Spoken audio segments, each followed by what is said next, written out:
Do you ever find yourself in a situation where you have a birthday or a holiday or an anniversary coming up and you haven't had a chance to go out and get a card for that?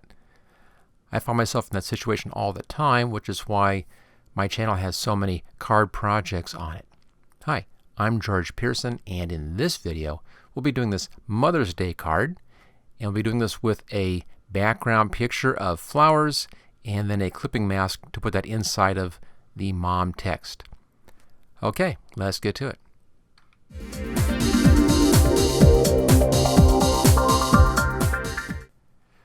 This is a straightforward and pretty quick project here to just put a picture inside of text using a clipping mask.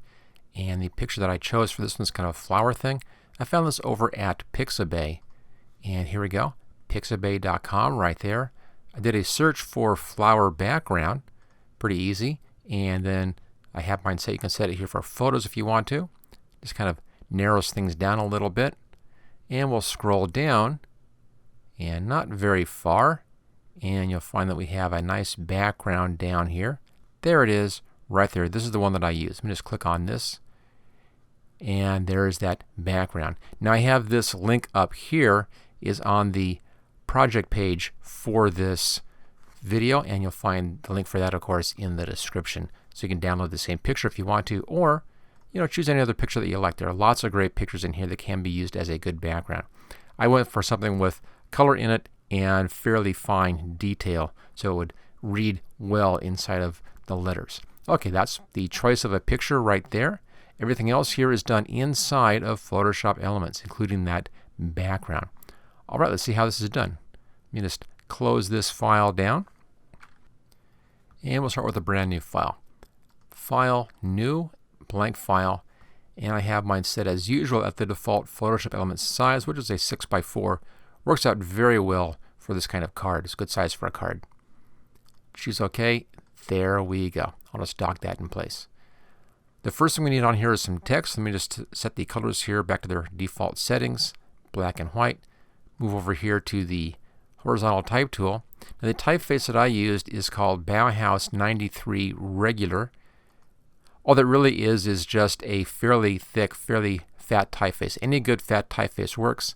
All you really need is have a lot of black area in here so that your picture shows up well inside of the text. You can use anything you want here. Here's Arial Black up there. That would work out just fine. Here's a Berlin Sans bold. That would work out just fine as well. Just any of these really big, thick typefaces will work out fine for this kind of project. Even this would work out reasonably well, the Black Oak Regular. Okay, so when I used them was the Bauhaus. Let's just go back up to that again right there, Bauhaus 93 Regular. Let's set the type here to 160 and centered. And just click in the middle here someplace like that and type in mom, all caps.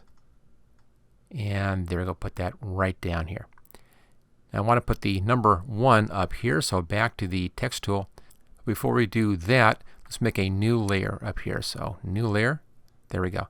And the reason for this new layer is that without this I was on the mom layer, and if I change the type size down here, it would change the size of that type. We don't want that. So make a new layer, and then let's change our type size here. I'm just going to choose one right there, 72. Click up here someplace and then type in number 1.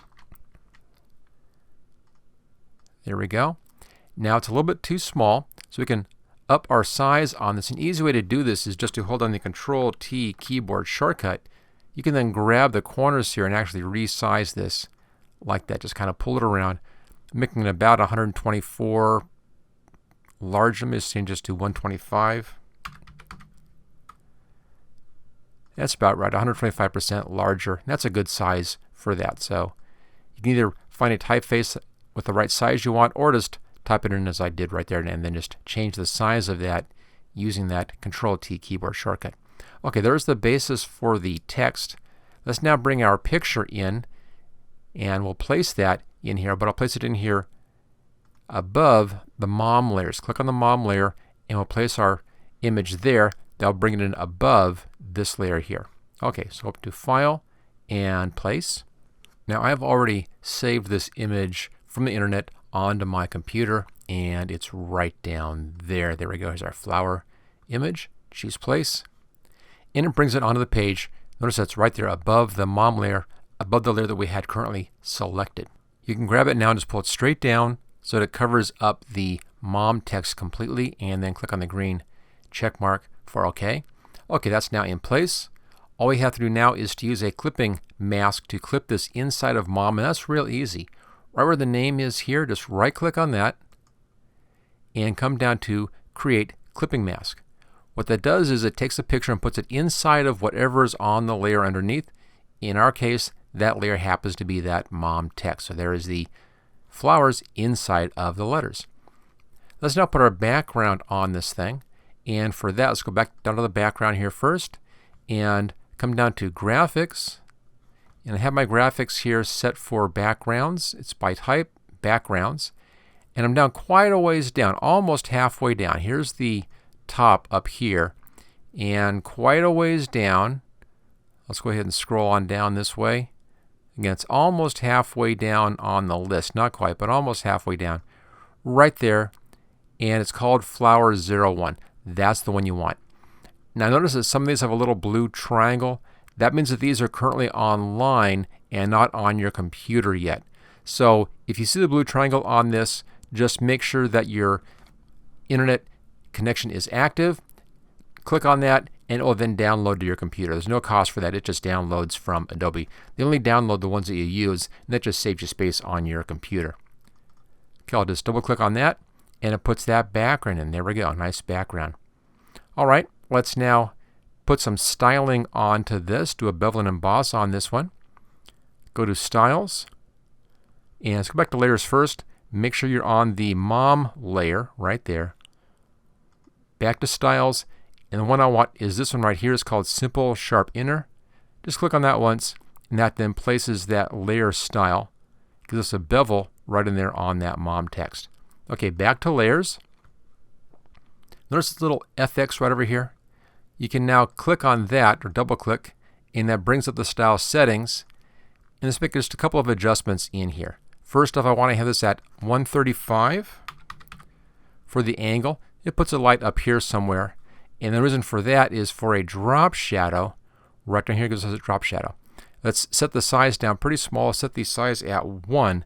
That's how sharp the edge is. The larger the size, the softer the edge of the shadow, the smaller the size, the harder the edge. And 1's a pretty good size for that. We can bring our distance out just a bit here. Kind of like that, 21, 22 in there. So you see a bit of that shadowed edge, and that's good. Okay, so that's fine.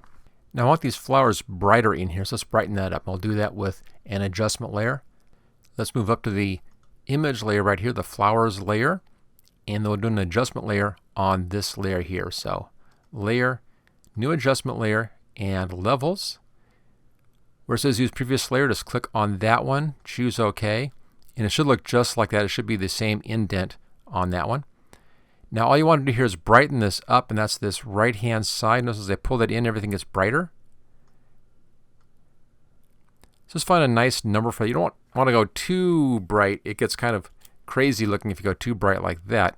But it's up to you exactly how much you want. I'm going to set this up pretty good, maybe to about 187, 186, maybe 185. Nice round number, nice even number there. Actually odd number, but there you go. Nice bright flowers, and close that down. So there's the flowers. Let's now put some color up here into the number 1 text. Let's go to that layer right there, and then go to the type tool here and double click this. Now what I want to do is put in this color here into the text. So go over here where it says color, click on the foreground color. That gives you an eyedropper tool. Bring that here and just click into here. This will then make that color the color of that flower and choose OK. That should, because the text is selected, change both the foreground color and the color over here. And then click on that green check mark. There we go. Now I want this brighter than this, but I want it based on that color. There's our basic base color. Let's now do an adjustment layer and just kind of brighten this thing up a bit. And we'll do that by adding more saturation into it. So go up here to layer, come down to new adjustment layer, and hue saturation. And again, where it says use previous layer, just check that checkbox, choose OK. Now I don't want to change the hue, that would change my color. I don't want to change the lightness. All I want to do is increase the saturation. This will actually make it a brighter color. See right there? Makes it a brighter color for us. I'm going to set this up here to plus 60.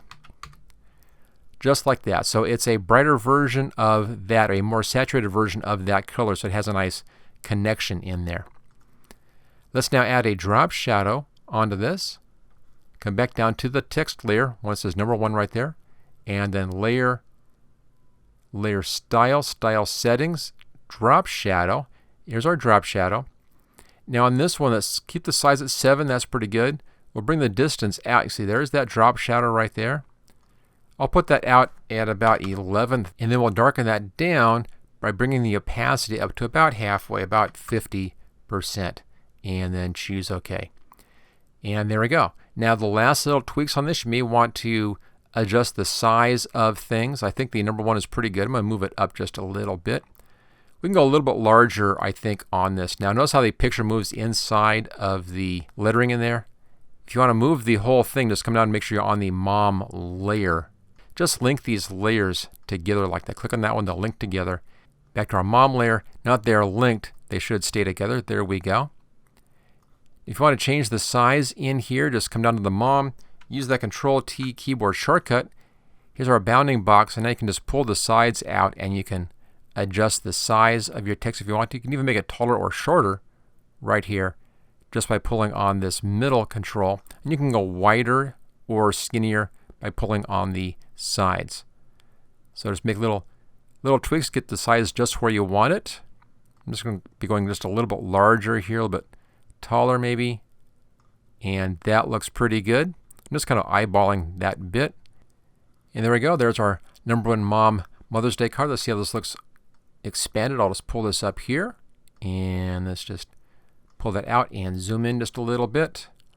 And there we go. So there's our number 1 mom Mother's Day card. Don't forget to hit that like button and the share button as well. And if you haven't already, click on subscribe also to subscribe to this channel. And if you really want to learn how to use the whole Photoshop Elements program, everything in here, all the tools, all the panels, everything that it does, everything in all the menus, all the stuff, then the best way to do that is to get my complete training course. And there's a link for that right down there in the description. Thank you for watching my video. I hope you found it useful. If you like this video, click on the like button below to let others know. You can click the subscribe button so you don't miss any of my videos in the future. I'm frequently uploading new training videos. Don't forget to check out my website at howtogurus.com.